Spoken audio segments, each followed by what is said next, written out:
Our goal was to test how different stock responds to colour when exposure remains the same and the colour temperature is balanced to the stock.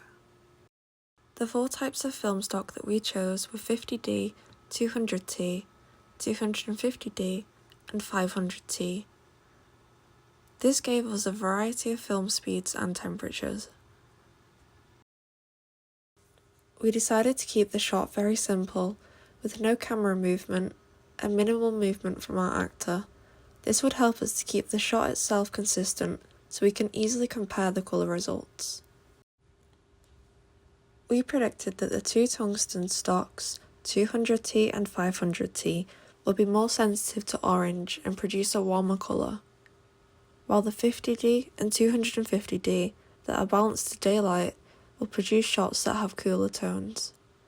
In terms of lighting, our plan was to light our actor using 2 P1380 LED lights, one for the key light and one for the fill light. We decided to go with a basic near-side lighting setup to ensure that both our actor and the Macbeth colour chart would be well lit so we could more easily see the unique effects each of the 4 film stocks had on the image. We didn't need to provide a backlight because the bar set we decided to hold the test shoot at already had backlighting in the form of practical lighting behind the bar and a P1380 pointed at a bounce board above the set. On the day of the shoot, we quickly realised that the P1380 lights wouldn't be bright enough to properly expose our first film stock, 50D, the stock with the lowest film speed. To compensate, we altered our lighting setup and used 2 300-watt Amaran Novas and a key no flow for our key light, and we positioned the rectangular key no flow vertically to better focus the light on our subject. We also had access to a third Amaran Nova, which we initially tried to use as a fill light, but we decided not to go with it to create greater contrast on the actor's face. We wanted to keep the brightness of the lights consistent relative to each film stock, so instead of recalibrating the brightness each time we used a new stock, we instead placed ND filters on the camera to save time. We achieved this by lighting to our first stock, 50D, lighting to an f-stop of around 2.8. We then used an ND6 filter while shooting at 250D and 200T, and an ND9 filter while shooting at 500T. When we switched from shooting at 250D to 200T, we had to change the colour temperature of the lights to match the new film stock. This involved replacing the daylight lamps in the Kino flow with tungsten lamps, which, while not necessarily a constraint, did mean it took longer to change the colour temperature compared to the Amaran Novas. During our test shoot, collaboration between departments was crucial. Josh, our director of photography, effectively managed the team. He did this by briefing us all prior to set on knowing what we were doing before filming. Since our workshop goal was to test out different film stocks, this being 50D, 200T, 250D, and 500T, Josh ensured that Jess, our loader collab, had enough time to focus on changing these film stock. So instead, he had our second AC, Lucy, to stand up for the clapper, which made a lot more sense in terms of management and crew time. For comparison, film stocks of the same temperature balance kept the same colour tones. As we balance each stock to the lighting, we can see stocks 50D and 250D were more sensitive to warmer colour tones, such as orange. You can see in the daylight balance stocks part of the bar that are wood appear richer in orange while the blues are more balanced. This can further be checked on the Macbeth colour chart where again the oranges are more prominent. This is consistent through both daylight stocks, which we had predicted for them to be in the same temperature balance. On the other hand, the tungsten balanced stocks 200T and 500T with balanced lighting are more sensitive to blues. This is mostly prominent in the practical black lighting behind the bar that remain the same through all the stocks. Here the blue hues are more visible than the daylight balanced stocks, as this is on the opposite side of the temperature scale. These more visible blues can be seen further through the engine room sign, blue parts of the bar and the Macbeth colour chart, where again the blues are more vivid. The oranges, however, are more balanced with these stocks.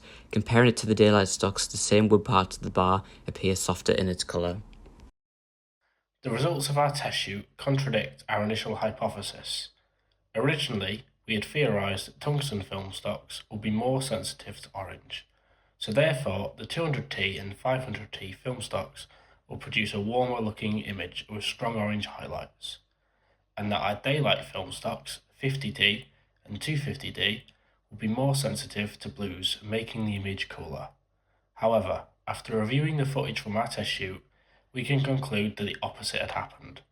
Our daylight film stocks appeared warmer in colour as opposed to our theorised cool blue colours, and in our tungsten balance film stock, the image appeared cool and was more sensitive to blue light, again contradicting our hypothesis. However, each result is consistent for the same balanced stock, which we had predicted, so not everything in our hypothesis was incorrect. To improve the test, we could have used more lights, as it took us a few attempts to get to the brightness level we wanted. This included using another light which we hadn't actually accounted for on the floor plan.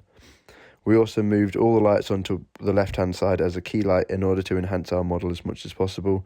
We possibly could have used another light as the fill light on the right-hand side, like we originally planned, but we did opt out of this during the shoot.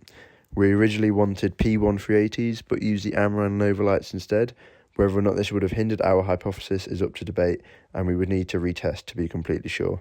Our results for the 50D and 500T did appear blurry, but this isn't anything we could do to prevent from our side. The stocks we picked relate to our hypothesis, so changing these would effectively mean changing the test, which wouldn't really work. However, we could have used more stocks or takes to try and get a better spread of results, although granted this would have taken more time to complete. Before our test shoot, we booked equipment which was carefully planned by our DOP Josh. Working to a strict deadline as assigned by our lecturer, we had to assure that the equipment ordered was relevant to our specific project. When receiving the footage for the 50D and 500T from the Kodak lab, we noticed a registration issue, which caused the footage to appear blurry. Speaking with our lecturer Laura, we were made aware that this error occurs occasionally, and we couldn't have done anything to correct it.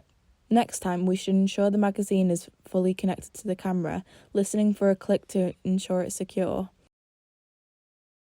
The crew worked tightly to the schedule, however our actors showed up late to set, which created a knock-on effect when adjusting the lens, lighting and camera. For future reference, we should assign a member of the set to actively communicate with the actor, arrange alternative transport if needed, and provide an understudy for their role. Our follow focus was broken, therefore the first AC, which was Kyle, was limited to the focus range. Overall, the shoot went as planned in terms of preparation, booking equipment and setting up. The issues we faced were unforeseen and occurred mainly on the day of shooting, yet they remained manageable given the time that we had to work with. We worked well under the constraints and would be enlightened to work with the film stock again. It was a great experience to work with the film compared to working with the digital cameras that we have been in the past 2 years of our degree. Our experience was enriched with great teamwork, which ensured that it was an enjoyable and productive collaboration from the project's commencement.